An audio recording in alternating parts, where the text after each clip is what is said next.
12709 Via La Gardenia. Going to go ahead and do a digital inspection here on the roof, and we've got an architectural asphalt shingle. I would say it's right about that 20-year mark. We are starting to see a little bit of wear and tear on the actual shingles themselves. When we can see this little bit of shine or exposed fiberglass around the outside of the shingle, we know that they are starting to show a little bit of wear and tear. If we come up to the ridge caps, we can definitely start to see a lot of granule loss, and so most roofs will go through 2 sets of ridge caps before the rest of the roof is ready to be replaced. And these ridge caps are, none of them are cracking or actually blowing away just yet. They've just got massive granule loss, and so the aging happens much faster now that the granules aren't protecting the shingles. We have approximately 3 layers of roofing on this home. We know that because nothing was reflashed. None of the penetrations were reflashed, and it's not a great sign. If I was going to do an overlay or add an extra layer of shingles to a house, I definitely put new flashings. If we look under the drip edge on the side of the home, we can actually see those additional layers of roofing material. Something that's a little bit concerning over here on the west side, where it gets the most amount of sunshine, we start to see this cracking.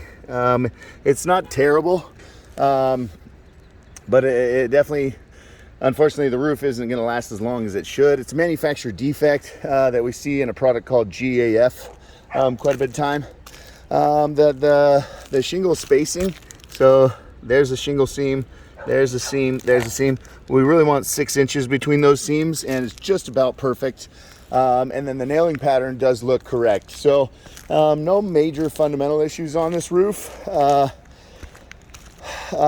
do have a pretty big buildup of kind of sap and whatnot from the pine tree. Not exactly sure if that is going to prolong the life of this section of the roof, or most likely, unfortunately, not going to last as long.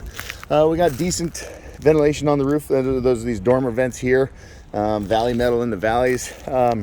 So it's kind of one of those roofs where, yeah, unfortunately, it's not going to last nearly as long as the solar, but you could still have another 10 years left on this roof, especially if the ridge caps were changed.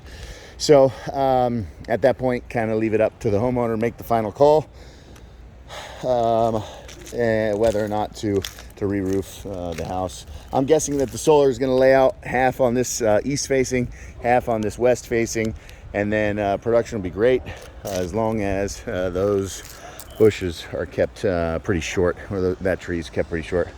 I'm guessing I can do anything about that guy. That's beautiful.